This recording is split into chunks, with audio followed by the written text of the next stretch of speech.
எல்லாருக்கும் வணக்கம். எம்எம் குக்கிங்கில் என்ன பார்க்க போகிறோன்னா சாம்பார். வாங்க எப்படி செய்யறதுன்னு பார்க்கலாம்.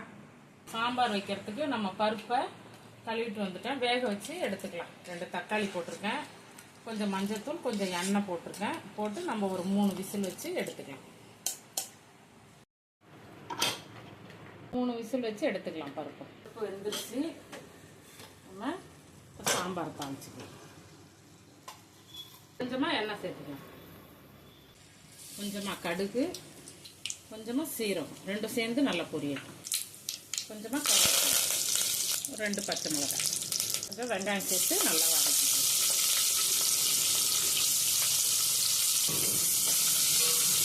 இந்த சாம்பாருக்குள்ள காய்கறிகளை சேர்த்துக்கலாம். முருங்கைக்காய், கத்திரிக்காய், முள்ளங்கி, ஒரு துண்டு பரங்கிக்காய்னா மஞ்சள் பூசணிக்காய், எல்லாத்தையும் நம்ம இது கூட சேர்த்து வதக்கிக்கலாம். கொஞ்ச நேரம் காய்கறியும் வதங்கும். அதில் குழம்பு மிளகாத்தூள் சின்ன ஸ்பூனில் ஒரு 1.5 ஸ்பூன் சேர்த்துக்கணும். பெருசாக 1 ஸ்பூன், கொஞ்சமாக ஒரு 1/4 ஸ்பூன் வெறும் மிளகாத்தூள். பருப்பில் மஞ்சத்தூள் போட்டு வேக வச்சுருக்கேன். பத்தலில் ஒரு சிட்டிகை சேர்த்துக்கணும். சாம்பாருக்குள்ளே பெருங்காயம்,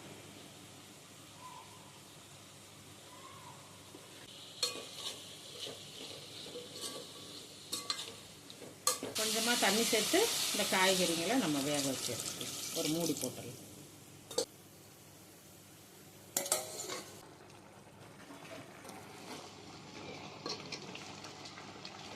இப்போ நம்ம அந்த காய்கறி கூட பருப்பை சேர்த்துக்கலாம். பருப்பு கூடவே தக்காளி, கொஞ்சம் மஞ்சத்தூள், கொஞ்சம் எண்ணெய் போட்டு தான் வேக வச்சுருக்கேன். குழம்புக்குள்ளே உப்பை சேர்த்துக்கலாம்.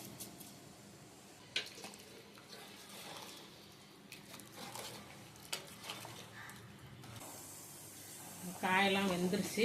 அது கூட மாங்காய் கொஞ்சம் சேர்த்துக்கலாம். மாங்காவும் வேகட்டும். சரி,